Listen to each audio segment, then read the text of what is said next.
5 key factors India ఈరోజు semifinal versus England గెలవాలి అంటే number 5 Jos Buttler form.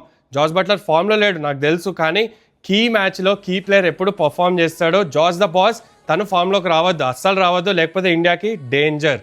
Number 4 Jofra Archer spell in the power play. 3 ఓవర్లు వేస్తున్నాడు ఒక్కొక్కసారి. అభిషేక్ శర్మ, ఇషాన్ కిషన్, సంజు శాంసన్ వాళ్ళ ముగ్గురు ఎలా హ్యాండిల్ చేస్తారు. ఆర్చర్ని ఒకవేళ సరిగ్గా ఆడారా ఇండియా సగం బ్యాటిల్ గెలిచేసినట్టే. Number 3 Adil Rashid versus Suryakumar Yadav. Middle ఓవర్స్లో ఆదిల్ రషీద్ చాలా నెమ్మదిగా వేస్తాడు. Suryakumar Yadav sweeps, over covers ఆడి మంచిగా ట్యాకిల్ చేయగలిగితే ఇండియా మంచి పొజిషన్లో ఉంటారు.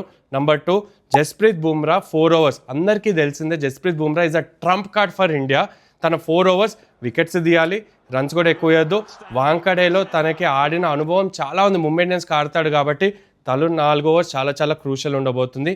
అండ్ నంబర్ 1 టాస్ ఇండియా గెలిచిందా, ఫీల్డింగ్ ఎంచుకున్నారా, సగం బ్యాటిల్ గెలిచినట్టే. మనకు తెలుసు వాంకడేలో chasing ground, red soil pitch ఉంటుంది, మంచి బ్యాట్ మీదకి వస్తుంది. డ్యూ వచ్చిందా ఇంకా బెటర్ అవుతుంది బ్యాటింగ్. కాబట్టి సూర్యకుమార్ యాదవ్ ఆ టాస్ గెలిచావా మ్యాచ్ సగం గెలిచేసినట్టే.